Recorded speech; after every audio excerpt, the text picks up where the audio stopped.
up, world of YouTube? This is RJ Game News USA here, and I gotta talk about what happened on Dexter Resurrection.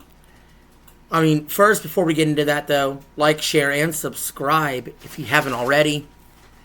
And we gotta talk about just a brief history of me with Dexter. Dexter's one of my all-time favorite shows. I really enjoyed the hell out of it. It's probably, other than Breaking Bad, probably one of my favorite shows of all time. And so, when we got New Blood, yeah, it wasn't as good as the main series. And yeah, Dexter sort of wasn't as good after the first 4 seasons in general. However, it's still a very good show. And when I got Resurrection, I was immediately concerned. I was concerned about how they were going to make it make sense. How did Dexter survive? At the end of the day, I did not give a shit, because a few episodes into this series, I loved it. This is an absolute 10 out of 10 banger, must-see, possibly show of the year right here. It's even better than Dexter Original Sin, which I thought would be really hard to overcome that, because that's another show I really enjoyed earlier this year. Sadly got canceled. But I especially love the scenes where Dexter is like impersonating voices, or he's doing what you would call spy work, where he's putting on a fake thumbprint to get into a club. This club was a club of serial killers ran by some rich asshole who liked to learn about them and collect them.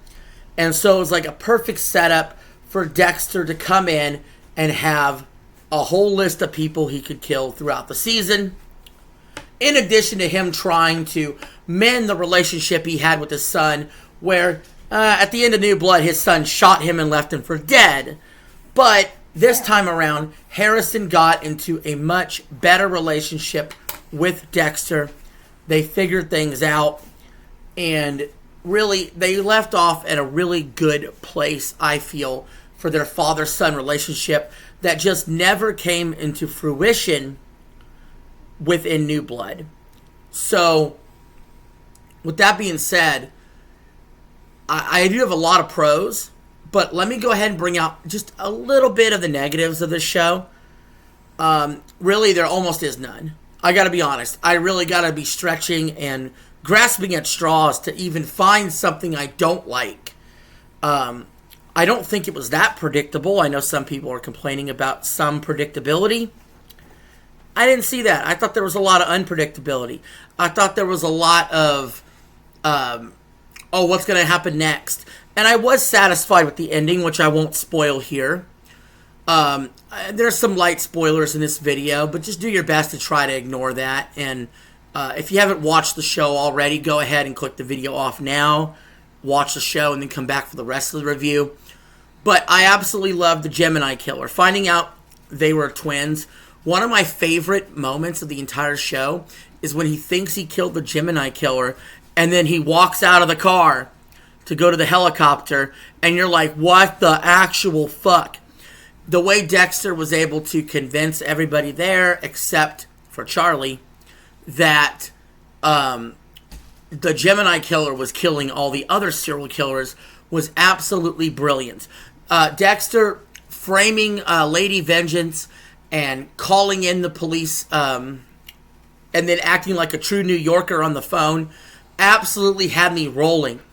I was very intrigued by that. I really thought they would stick longer with Lady Vengeance and make her more of a love angle for him. They decided not to. They didn't really dive too deep into Harrison's love life in this aspect. He was seeing this one chick and being there for her and her kid, but then he's cheating on her with that blonde chick that they're really clicking, they're really hanging out and having a good time, and all of a sudden the other chick's just off the face of the earth. They could have explored that a little bit more with a little bit more story and exposition, but they chose not to. I really like the scenes with the landlord. Of course, we know that actor. He was in The Sopranos. He was in Secret Life of the American Teenager. He's a pretty good actor, and he played his role very well here. The acting in general was top-notch. Leon Prater, I know that, hey, this is like, he's a little short guy, whatever. He's a great actor, okay? Peter Dinklage, excellent actor. played his role perfectly. I was very satisfied with his final scene as well, and all of his scenes in general. Batista, to bring Batista back and to have Batista be like this cop that, oh, I let this guy get away and I'm going to get him, I'm going to nail him, it's my former friend Dexter. Having that connection to Miami Metro, I really enjoyed that.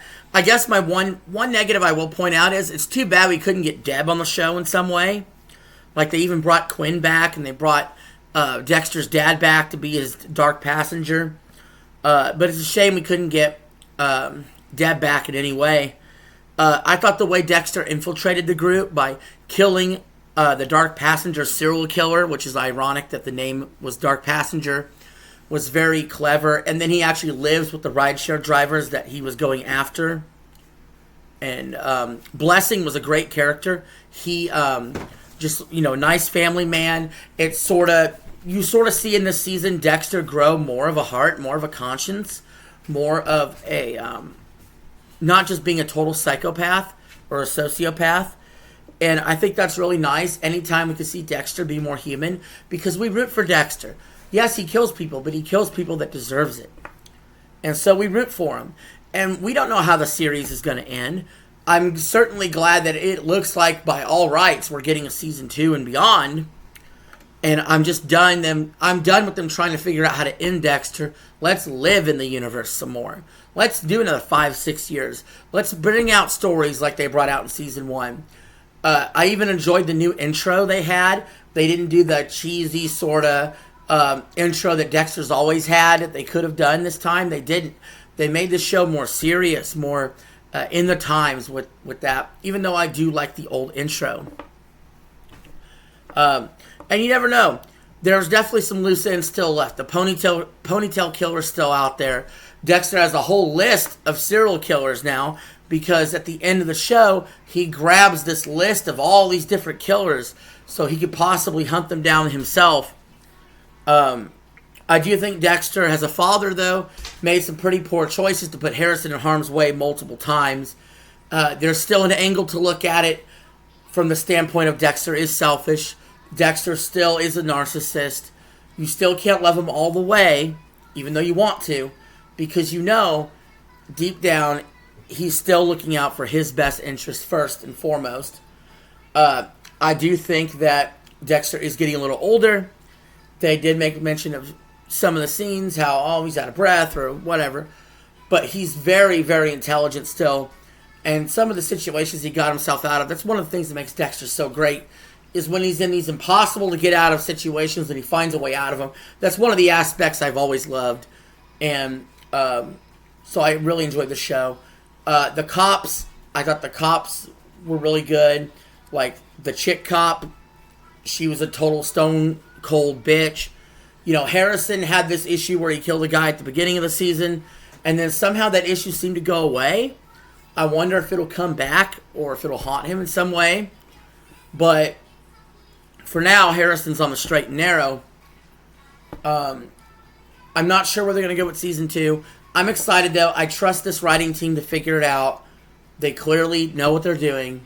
They clearly have a vision for this show that's much better than New Blood and much better than the end of the original Dexter series. So I could sit here today saying I am very excited for what's coming next. I am very happy with what we got. It's a 10 out of 10. I can't recommend it enough. I love it, guys. Go check it out, Dexter Resurrection. Leave your thoughts in the comments below. Thank you for watching the video. Peace. I'm out. Have a good one.